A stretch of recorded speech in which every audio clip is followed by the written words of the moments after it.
You mentioned that you like to travel.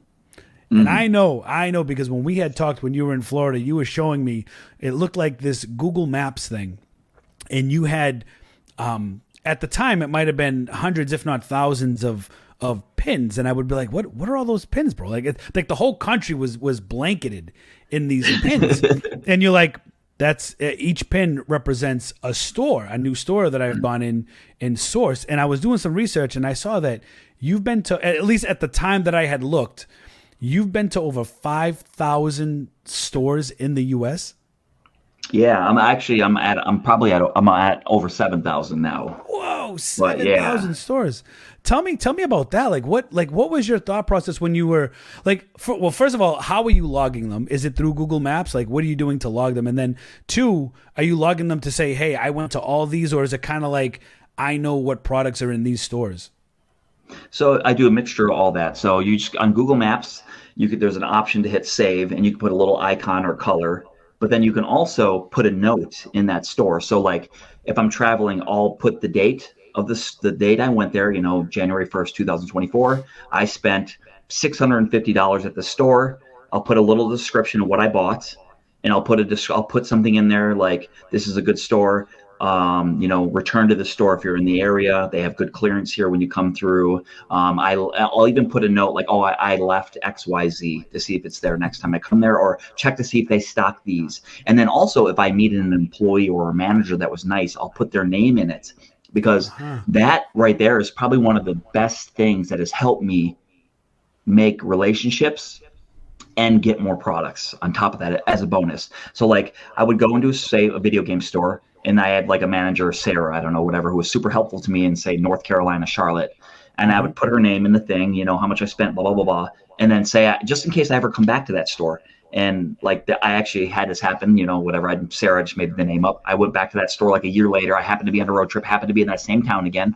And I walked into the store and I asked, hey, that they ended up letting me go into their back room and dig through all their games.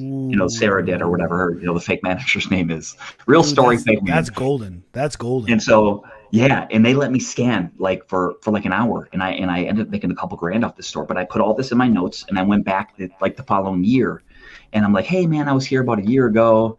Or no, at first I said, hey man, do you have any stock in the back? Like I could see their back room. I'm like, hey, hey, I came here last year. Is it cool? Blah blah blah. Is it cool if I scan through again? They're like, sorry, we don't let customers back here. I was like, oh, I came here about a year ago.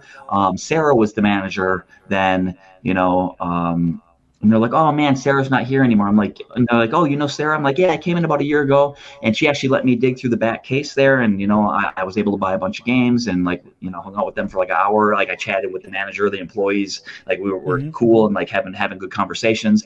And then like once there was a connection between me and like his good manager who actually was like promoted and sent to another store in another state. Boom, right back in the back room again. When he first told me no, like just so like I always put the names of people that I meet.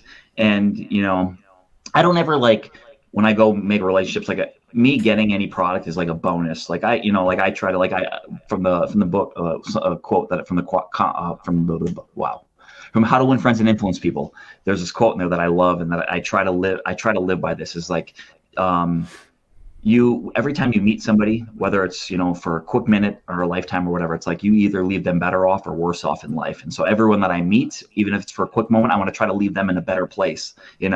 If it's just me meeting them, asking how they're doing, how you feeling, what's going on, like try to genuinely get to know that person, whether it's for a minute or a lifetime or whatever. So that's what I always try to do when I meet. And then if I get product or anything like that as a bonus, that's amazing. But like I just want to try to be nice to people, be cool with people, because you're gonna Oh get so yeah. much farther in life if you're cool with people and like like it's things just work out. Like people are just going to be generally be happier. People are going to want to work with you more. And I think that's why I don't get much pushback and like people poke at me for like reselling is because it's like, how the are you going to be a jackass to someone who's like being nice to you? And they're like, once in a while, someone will be kind of rude, but I'll still be nice to them on top of that. And I'll just break through them like an onion, bro. Keep being nice. And like, they can kind of Uh-huh. give me pushback or they can have a snooty look on their face. Like I went to a video game store the other day. The guy didn't say anything, but it was kind of standoffish, like, because he knew I was a reseller.